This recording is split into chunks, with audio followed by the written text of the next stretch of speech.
আমরা মুসলমানরা কি বিধর্মীদের শত্রু? আমরা কারো শত্রু না, আমরা সবারই বন্ধু।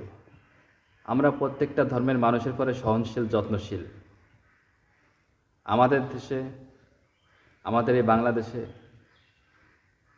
আমরাই 95% মুসলমান। হিন্দু, বৌদ্ধ, খ্রিস্টান সীমিতভাবে আছে দেশে। আমরা তাদের পরে কখনো জুলুম অত্যাচার করি না। তাদের সাথে একাকার হয়ে মিলেমিশে প্রতিবেশীর মতো আচরণ করে একসাথে থাকি, আমরা ভালোবাসার সাথে থাকি, কোনো জুলুম অত্যাচার হয় না। কিন্তু অন্য অন্য রাষ্ট্রে দেখা যায় যেখানে বিধর্মীদের পাওয়ার ক্ষমতা, সেখানে তারা মুসলমানদের পরে অত্যাচার করে, জুলুম করে। তো তারা কেন করে? কারণ তারা তাদের সৃষ্টিকর্তা ধর্ম মানে না। যাদের ধর্ম নাই তারা অবশ্যই সন্ত্রাসী করবেই করবে। তো আমরা চাই প্রত্যেকটা দেশে স্বাধীনতা, আজাদি, প্রত্যেকটা মানুষ যেন শান্তির সাথে, স্বাধীনতার সাথে বসবাস করতে পারে। কিন্তু তারা চায় না। কেন চায় না? কারণ হলো সৃষ্টিকর্তা যিনি, তার একটা ধর্ম আছে, আর নিঃসন্দেহে সৃষ্টিকর্তার ধর্ম হচ্ছে ইসলাম। এই আল্লাহ তাআলার সাথে, সৃষ্টিকর্তার সাথে যারা গাদ্দারি করে, তারা সৃষ্টি জীবের সাথে কখনো ভালো আচরণ করতে পারে না। এজন্য দেখা যায় যেখানে ওরা সুযোগ পায়, বিধর্মীরা সুযোগ পায়, সেখানেই ওরা মানুষের পরে অত্যাচার, জুলুম শুরু করে দেয়। কিন্তু আমরা তো কারোর পরে করি না, আমরা তো জুলুম করি না, আমরা তো বন্ধুর মতো থাকি, সবার সাথে ভালো আচরণ করি। তা আমাদের কেন ওরা নিশ্চিহ্ন করে দিতে চায়? কারণ ওরা আমাদেরকে জাত শত্রু মনে করে। আল্লাহ পাক রব্বুল আলামিন তো বলেছেন, বিধর্মীরা কখনো তোমাদের বন্ধু হতে পারে না।